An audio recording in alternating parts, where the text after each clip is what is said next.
rougher than they were when the actual snow was falling because some of the drifts get hard and they turn into like feeling like driving over a washboard. But we'll get those knocked down probably within the next couple of rounds of our shifts. And then, like I said, we'll start applying our salt. Currently, we have all 36 of our trucks up, and all our routes have been plowed. And again, like I said, it may not look like it because of the snow covering up what we plow, but you should see great improvement on those within the next 24 to 36 hours. We had the contractors that work with us brought on board for downtown to get started clearing up downtown roads and get ready for our championship Thunder team tonight. So we'll have that ready for all the citizens to be able to come out and watch the game tonight. So you first started with salt. Now the operation is plowing, and Yes. then what's next? Yeah, like I said, we started with the salt for the ice, and we've been plowing ever since. And then we'll continue plowing, but we'll start applying salt behind it as we plow once we get down to some pavement area. Are there any particular areas that I know you mentioned downtown, but beyond that, are there particular areas or roads that you try to focus on? Or, I mean, people, when they get off the main roads and get into their neighborhoods, is there any chance that neighborhoods get plowed, or is it mainly just the main roads? It's mainly our snow routes, and they are on the OKC.com web that people can get out of their neighborhoods and get to those routes.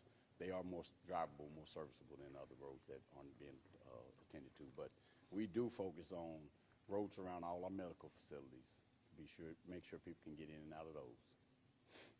If people do notice an area that maybe isn't on a plow route that is impassable, I mean, what's their avenue there? Can they take care of it themselves if they have the tools to, or do you recommend? Actual roads, no, we don't advise that due to the danger, the unsafeness of them out trying to work on the road. Areas in their neighborhood, we don't even advise that, and although we don't get to them, we suggest, again, use our routes and any roads that aren't being addressed, let nature take care of those. You know, I know you're getting the roads downtown, especially near the arena. Do you know, are there any crews out there that handle sidewalks, or is that separate? Yeah, there's a crew that will be handling sidewalks in the downtown area. They may not be on board. They may be coming on board tomorrow being Monday. But yes, we do have other city entities that will address some sidewalks, but not all sidewalks. What about parking lots downtown? Parking lots are not on our list. Mr. Rush is raising his hand, so I'll let him address that. All in all, how would you say the last few days have been for you guys? For our guys, our staff, our drivers, they're getting a little worn out, but we give them plenty of rest, and we suggest when they're off shift to take advantage of that. Even though it's cold, it's no different than in the summer hours. You got to hydrate, even more so in these cold days. You got to hydrate, and we make sure that we pass that information on them to get rest and hydrate, and be prepared to come in for their shift again. Thank you. Can I give a shout out to some of our folks?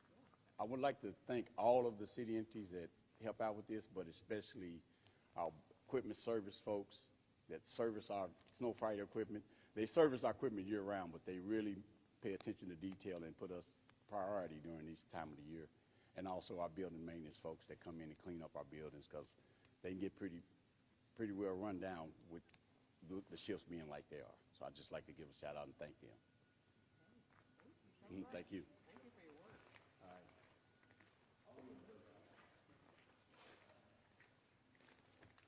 Good morning again. Jesse Rush. First name's Jesse, Jesse, last name's Rush, Rush. I'm the director for Embark, the Public Transportation and Parking Division within the city of Oklahoma City. Well, first of all, thank you guys for being here. I do want to similarly give a shout out to Michael and his teams. We do these press conferences. There's a lot of things that you don't see, right? Exactly like Michael was saying, there's a lot of folks that help support what we're doing and what Michael's teams are doing. If it wasn't for Michael and his teams, a lot of things wouldn't be able to happen, right? There are a lot of times that police wouldn't be able to respond to emergencies, fire wouldn't be able to, and IMSA wouldn't be able to respond to emergencies.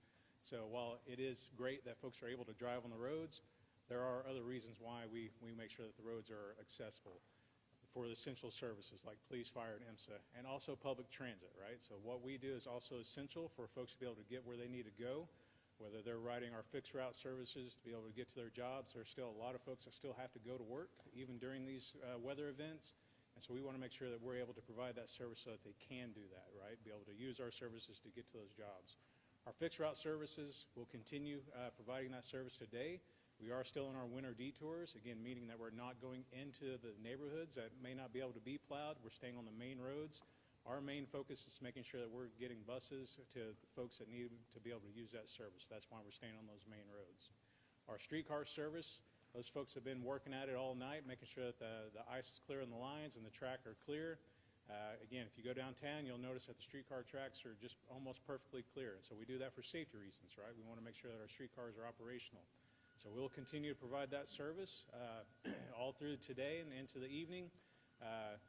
The Thunder game tonight was mentioned. We are going to be providing our shuttle services, again, from our parking ride locations. We'll have those BRT buses that can pick you up there, drop you off at the front door of the arena, and you can walk right into the game using those BRT shuttles or our streetcar shuttles. The idea of the parking lots was mentioned earlier also, so we are part of the parking division, so we are in the process of making sure that we're clearing that 6 to 7 to 8 inches of snow that we got overnight. So it is an undertaking, but we will have those parking lots clear for the folks that are coming to the games, and also in preparation for folks coming to work tomorrow, right? All of our parking garages, we're making sure that those entrances and exits are salted so that you can easily access those garages and be able to get in and park for the game tonight. A couple other things. So our BRT, our Rapid Northwest, is also in operation. We'll be operating that throughout the day and into the evening. Our normal hours of service for Sunday. We'll be, again, providing that shuttle service also to the front door of the arena. And, again, just want to give a huge shout out. You know, we talk a lot about the folks that are plowing the roads, but there's also a lot of folks that are doing a lot of other things. Our operations and maintenance crews are doing a lot of extra work to make sure that the buses can get where they need to go, the streetcars can get where they need to go. We're plowing our facilities, we're plowing our transit center, making sure that folks can be able to get around super easily. We're also treating our bus stops and our BRT and streetcar stops to make sure that there's, you can easily access those as well.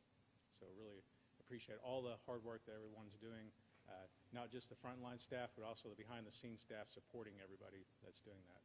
I did want to point out also that we also run the partner with the City of Norman, and we provide operations bus service in the City of Norman, and we are providing that service. They don't run on Sundays, so we're not running that today, but we'll be ready first thing tomorrow morning when that service starts up.